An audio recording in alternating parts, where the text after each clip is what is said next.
নমস্কার বন্ধুরা, আমি কার্তিক। যারা ভাবছেন নতুন বাড়ি বানাবো এবং খুব ভালো একটি বাড়ি বানাবো, কারণ বাড়ি জীবনে একবারই বানানো হয় এবং খুব কম জায়গার মধ্যে এবং খুব লো বাজেটে, কারণ এখন বাড়ি বানানোর যা খরচ, এই জন্যে বন্ধুরা আপনাদের সামনে একটি নতুন বাড়ির প্ল্যান নিয়ে চলে এসেছি। তো বন্ধুরা সবাই ভিডিওটি দেখবেন, আর যারা আমার চ্যানেলে নতুন, চ্যানেলটি অবশ্যই সাবস্ক্রাইব করে রাখবেন, যাতে নতুন নতুন বাড়ির প্ল্যান আপনাদের কাছে পৌঁছে যায়। তো বন্ধুরা আর কথা না বাড়িয়ে চলুন প্ল্যানটা দেখে নিন, খুব কম জায়গার মধ্যে কিভাবে বাড়ির প্ল্যানটা বানিয়েছি। তো বন্ধুরা দেখুন, আপনাদের সামনে নিয়ে চলে এসেছি খুবই ছোট জায়গার মধ্যে। দেখুন এদিকটা আছে মাত্র 16 ফুট, আর এদিকটা দেখুন মাত্র 34 ফিট। 16 × 34 615 স্কোয়ার ফিট, মানে একদম খুবই কম জায়গার মধ্যে। তো দেখুন বন্ধুরা, প্রথমে এটা হচ্ছে মেন গেট, এন্ট্রি গেট, তারপরেই সিঁড়ি, তারপরে আমরা সিঁড়িটা নিয়ে নিয়েছি। এই জায়গাটা টোটাল 6 ফুট 9 ইঞ্চি আছে। তারপর দেখুন একটি খুব সুন্দর বারান্দা পেয়ে যাচ্ছেন, যার একদিকে 8 ফিট 3 ইঞ্চি আর একদিকে 13 ফিট 10 ইঞ্চি।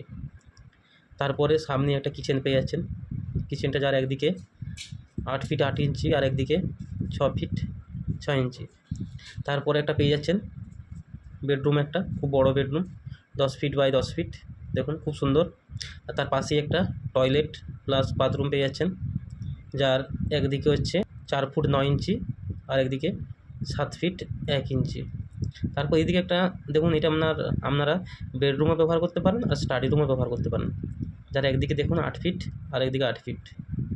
তো দেখুন বন্ধুরা, ভিতরে আমরা ওয়ালগুলি 5 ইঞ্চি করেছি, আর আউটসাইডে চারদিকে সব 10 ইঞ্চি। তো বন্ধুরা দেখুন, এটা হচ্ছে এই রুমের দরজাটা, এটা হচ্ছে এই রুমের দরজা, আর এটা হচ্ছে বেডরুমের দরজাটা, এটা বাথরুমের দরজাটা এটা। তো দেখুন বন্ধুরা, এগুলো হচ্ছে উইন্ডো, এটা হচ্ছে কিচেনের উইন্ডো। কিচেনের উইন্ডোটা একটু বড় রাখতে হবে, 4 বাই 3 রাখলেই ভালো হয়। আর বেডরুমগুলো কিন্তু 4 করবেন, যাতে আলো বাতাসটা ভালো খেলে। আর টয়লেট দেখুন, এটাও দরজা। আর ডাইনিং একটা বড় জানালা রেখেছি। স্টাডি রুমের এটা উইন্ডো, আর এধার একটা উইন্ডো থাকবে। আর সামনে এই পোর্শনটা দেখুন বন্ধুরা, সামনের পোর্শনটা ক্যান্টিলিভার, এটা বেরোবে 3.5 ফুটের মতো। তো বন্ধুরা এই হচ্ছে আমার বাড়ির প্ল্যান। তো বন্ধুরা বাড়ির প্ল্যানটি যদি ভালো লেগে থাকে অবশ্যই একটি লাইক করবেন, আর যারা যারা আমার চ্যানেলে নতুন তারা চ্যানেলটি অবশ্যই সাবস্ক্রাইব করে রাখবেন, যাতে নতুন নতুন বাড়ির প্ল্যান তাদের কাছে পৌঁছে যায়। তো বন্ধুরা এই বাড়িটি তৈরি করতে একদম ঢালাই প্লাস্টার সব সমেত 8 লাখ টাকার মতন খরচা হবে। তো বন্ধুরা ভিডিওটা এখানে শেষ করছি, আবার নিয়ে চলে আসবো খুব সুন্দর একটি বাড়ি প্ল্যান।